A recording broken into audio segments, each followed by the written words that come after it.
আজকে বলবো বক্সা ফোর্ট থেকে 200 মিটার উপরে অবস্থিত এই বক্সা মিউজিয়ামের গল্প। এই মিউজিয়ামটিতে খুব একটা মানুষ আসে বলে মনে হয় না। আসলেও এই মিউজিয়ামটি সরকারের তরফ থেকে খুব একটা যত্ন করা হয় বলেও মনে হয় না।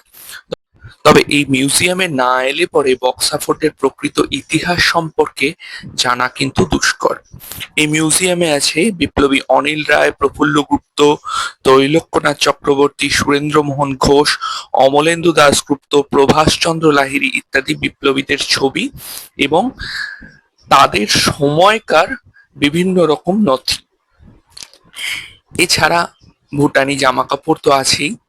সবচেয়ে উল্লেখযোগ্য বিষয়, এখানে এমন কিছু কিছু নথি আছে যেগুলো কিন্তু সত্যি খুব ইম্পর্টেন্ট দলিল এই বক্সা ফোর্ট মিউজিয়ামের হিস্ট্রিকে জানানোর জন্য।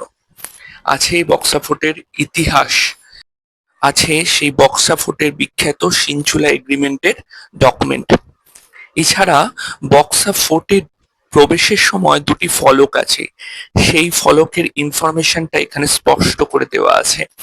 প্রথমটিতে আছে 25শে বৈশাখ 1338 এখানকার রাজবন্দীদের লেখা রবীন্দ্রনাথকে চিঠি তার জন্মদিন উপলক্ষে।